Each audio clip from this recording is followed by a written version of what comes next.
Adendo. Como me tornei espírita. Nastácio Garcia Lopes. Quando o meu bom amigo Ruelbes publicou no El Buen Sentido um artigo dirigido a explicar como ele chegou a ser espírita, convidando outros a escreverem também sobre sua conversão a essa doutrina, achei que isso era um pensamento aceitável, como todos os seus, e considerei-me obrigado a seguir o seu exemplo, correspondendo assim aos desejos do benemérito Adalide da nossa escola, Dom José Amigo Y Pellicer, a quem faz tempo ofereci enviar esta carta, que redigi com a lembrança das minhas crenças passadas, sendo, portanto, expressão fiel da evolução do meu espírito desde que tenho uso de razão. Sendo muito criança, com pouco mais de 3 anos, perdi o meu pai, e a minha educação ficou, por conseguinte, aos exclusivos cuidados da minha virtuosa mãe, que me incutiu tudo aquilo que constitui o dogma da Igreja Católica Romana. Porém, já naquela tenra idade, a minha razão infantil rebelava-se um tanto contra aquilo que me diziam serem mistérios, e eu fazia inúmeras perguntas à minha mãe e a outras pessoas merecedoras do meu respeito, ora sobre o pecado original, ora sobre a confissão e a comunhão, ora sobre a mudança substancial do vinho e da hóstia em carne e sangue de Cristo, e sobre uma porção de assuntos que resistiam-se à minha inteligência, tornando-me, quase sempre, até impertinente. Então, era-me imposto silêncio, com a advertência de que todas essas e outras coisas eu devia acreditar nelas sem jamais me inspirar em dúvidas, porque a fé naquilo que a Igreja ensinava devia ficar por cima do que a minha razão me sugerisse.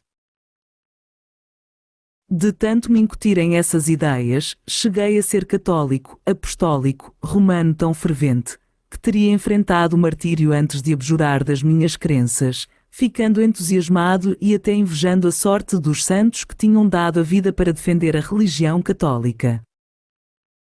Terminada a minha instrução primária de gramática latina, entrei para o Instituto Provincial de Múrcia em uma época em que o liberalismo já imperava na Espanha, e o professorado naquela cidade era um viveiro de jovens ilustrados que vertiam nos seus alunos ideias inteiramente opostas àquelas que eu recebera na escola e no lar doméstico. Meus estudos de psicologia, com Condillac e outros autores de seu mesmo sistema, que eram aqueles assinalados no texto, as noções que me foram dadas sobre astronomia, ciências naturais e físico-químicas, tudo aquilo que, em uma palavra, formava o conjunto do meu ensino secundário, abriu para mim novos horizontes e o meu espírito entrou em uma fase inteiramente oposta à anterior. Meu gosto pela leitura fez que eu não ficasse limitado aos livros das matérias acadêmicas, devorando muitos outros com a mesma avidez com que antes lera o Ano Cristão, o Martirológio, o Flux Sanctorum, o Evangélico Triunfo e muitos outros do gênero, que tinham contribuído para fortalecer a minha fé e que depois substituí pelo A Moral Universal e o Bom Senso, do Barão Holbach, pelo A Origem dos Cultos, de Dupuy, As Ruínas de Palmira, de Volvey, e outros análogos. Passei, então, do fanatismo católico ao fanatismo materialista, em cujas últimas crenças afirmei mais ainda quando comecei a carreira de médico, cujos estudos, do modo como eram feitos na minha época, conduziam a elas, como ainda hoje conduzem. Deu-se em mim uma circunstância especial que preparou a minha razão para continuar mais tarde por outra trilha, como foi compatibilizar, com a carreira de medicina, a carreira de ciências filosóficas, sendo o motivo de me interessar pelo que na época era chamado de filosofia alemã, e atravessando pela multidão de dúvidas que sempre assaltavam meu espírito, a derradeira evolução das minhas crenças foi o panteísmo.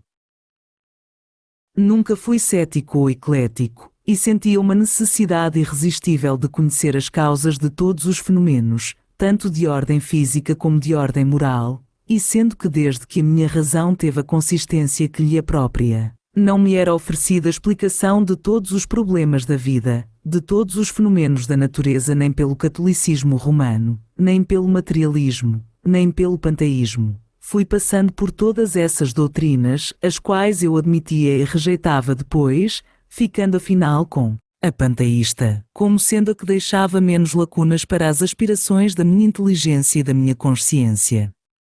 Porém, mesmo assim, o meu espírito não ficava satisfeito por completo, porque ele aspirava sempre a buscar o porquê de todas as coisas. Na ordem fisiológica, eu conhecia o funcionamento orgânico, mas a histologia e a química também não explicavam o sonambulismo natural ou provocado, dos quais eu tivera ocasião de observar muitos casos, como também outros de pressentimentos e adivinhações em vários estados patológicos de alguns dos meus pacientes.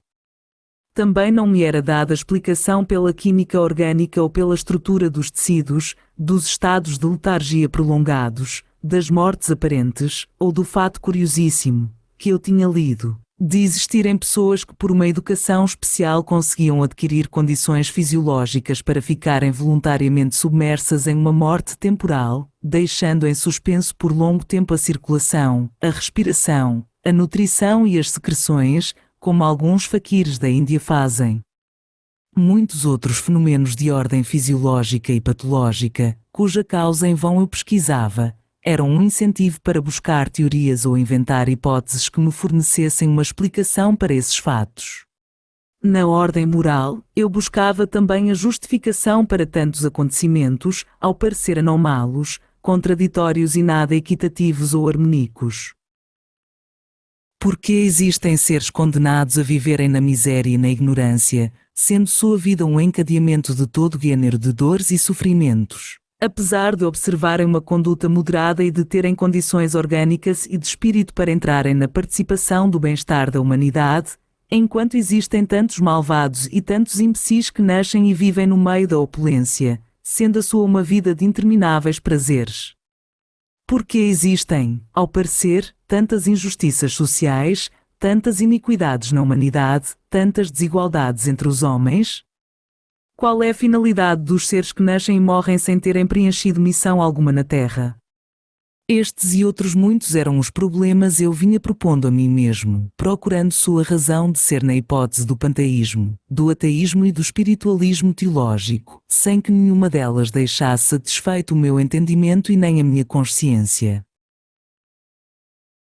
Algumas vezes ouvira falar em espiritismo, porém nada tinha lido ou visto e julgava como absurda pouca coisa que eu conhecia dessa doutrina. Apesar de já naquela época terem-se-me apresentado espontaneamente certos fenômenos insólitos que eu explicava a mim mesmo como sendo produto de ações de magnetismo biológico, entre eles a perda de um filho meu acontecida quando estava com 12 anos de idade. O primeiro fato foi um pressentimento da sua morte estando ele em perfeita saúde. Ao pouco tempo desse pressentimento, ele foi invadido por um tifo, que o arrebatou de mim em poucos dias. O segundo fato foi a aparição desse filho querido, vista por mim na mesma noite do seu falecimento. Quando estava às escuras no meu dormitório, ele se apresentava como formado por um gás luminoso, parecido com a luz que um fósforo emite se esfregado entre os dedos quando a gente está no escuro. Esses dois fatos impressionaram fortemente o meu espírito, mas procurei explicação para eles dentro da minha filosofia panteísta e das minhas teorias sobre o magnetismo. Apesar disso, a dúvida apossava-se do meu espírito sobre esses fenômenos e eu elaborava hipóteses no meu pensamento para buscar explicações que satisfizessem melhor a minha razão, e algumas delas estavam de acordo, como pude ver depois, com a doutrina espírita que eu não conhecia. E tanto isso é verdade, que tendo publicado uma novela, intitulada A Magia do Século XIX, por encomenda de um editor, sem que eu soubesse ou tivesse conhecimento, saiu uma novela que contém a narração de muitos dos fenômenos espíritas explicados conforme essa doutrina. Quando tive a aparição do meu filho, entrou em mim um grande desejo de comparecer em alguma das reuniões dos espíritas, e averiguei que alguns deles se juntavam em casa do então coronel de engenheiros, Sr. Pérez de Rosas. Quis ser apresentado a esse cavalheiro e, obtido seu consentimento para assistir às sessões semanais, compareci à primeira que houve depois da minha visita. Eu não conhecia nenhuma das pessoas que formavam aquela tertúlia, cujas conversas e linguagem eram desconhecidas para mim. Falaram-me das faculdades mediúnicas de vários dentre eles, coisa que de início não compreendi até que fui vendo o que era feito na reunião.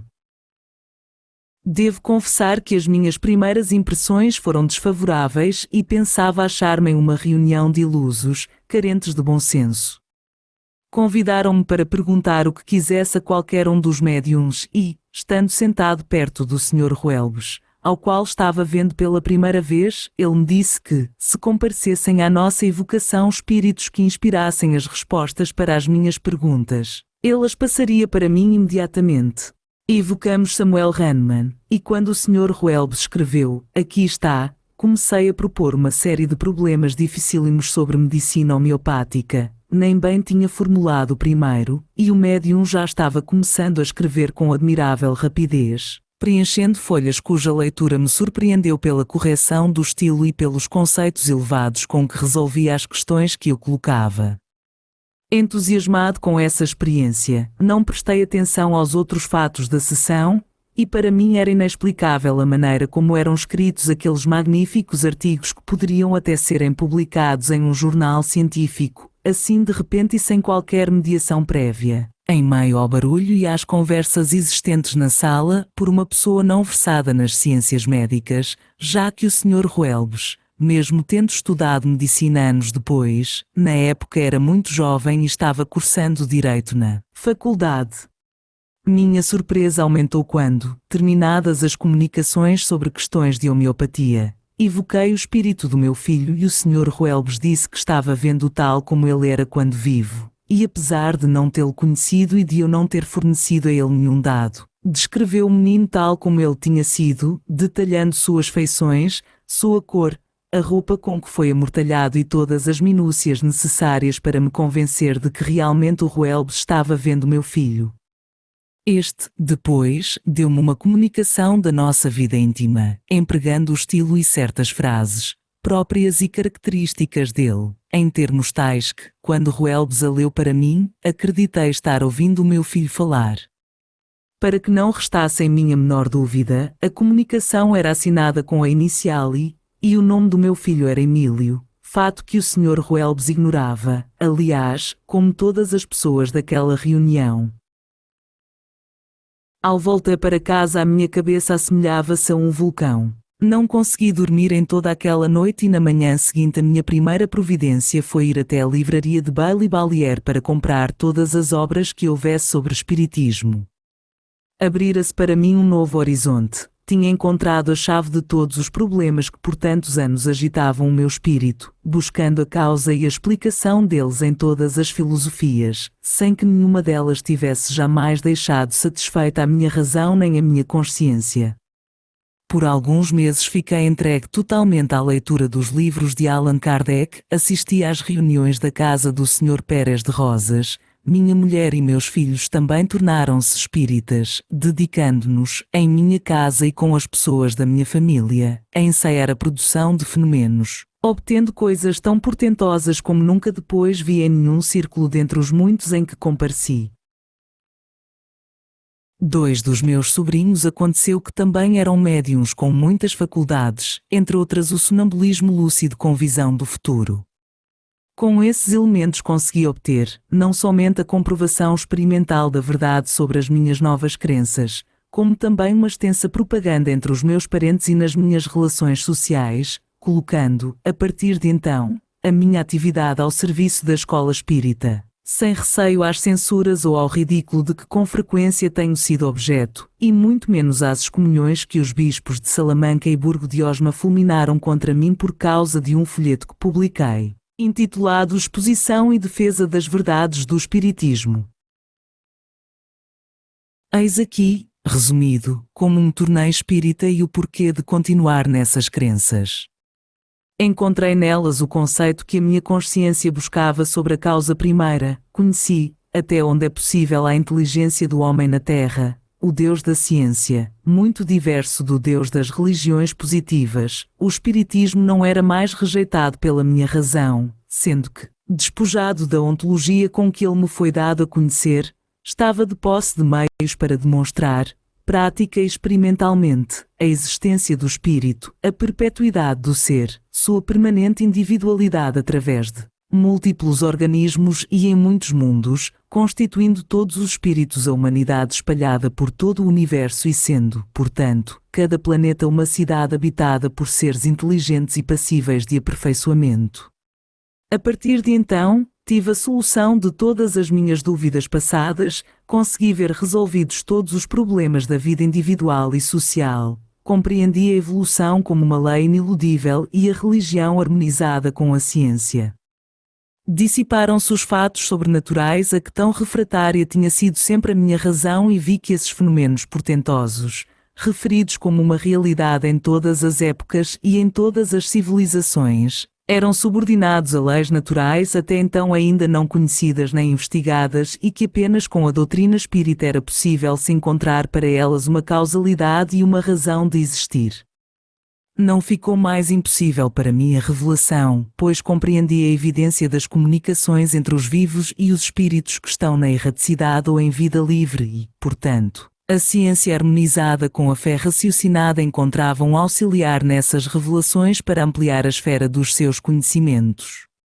O Espiritismo fazia-me ver as leis providenciais na criação inteira e no avanço e desenvolvimento da humanidade, compreendi a religião única e universal, sem templos, culto ou sacerdotes, porque seu templo é o espaço infinito e a infinidade de mundos que giram eternamente no imenso pélago da matéria cósmica, cuja essência é a inteligência absoluta e cujo dogma é o trabalho que leva a alma a Deus, o estudo das leis da natureza, fazendo compreender cada vez melhor a Deus e a prática da caridade, e o amor por todos os seres, e com isso o espírito progride e se aprimora eternamente, desaparecendo esses mitos de inferno e purgatório e da beatitude imóvel das religiões positivas, como tantos outros erros que só têm servido de empecilho para o progresso humano. É verdade que, apesar desta amplificação da minha razão pelas verdades do Espiritismo, resta ainda uma aspiração em minha alma, que é adentrar problemas que a minha inteligência e consciência me propõem sem encontrar para eles uma solução satisfatória. Mas o Espiritismo ensina-me também que não posso, nas condições atuais da minha existência, alcançar essas esferas de conhecimentos que eu desejaria possuir, sendo que até nas minhas dúvidas e ignorância ele me sustenta e encoraja, porque chegará um tempo no qual, pelos sucessivos aprimoramentos que acumularei nas milhares de vidas que viverei em milhares de mundos, a minha inteligência ter-se-á aberto em novas faculdades que ainda não possui e serão mais profundas e extensas as que agora tem, sendo acrescentados em proporção a isso os meus conhecimentos sobre Deus e suas obras, ou seja, sobre a natureza, e irei satisfazendo esse desejo que possuo de saber sempre mais. E eis aqui a explicação de como e por que eu sou espírita. Publicado na revista El Buen Sentido, Lérida, outubro de 1882.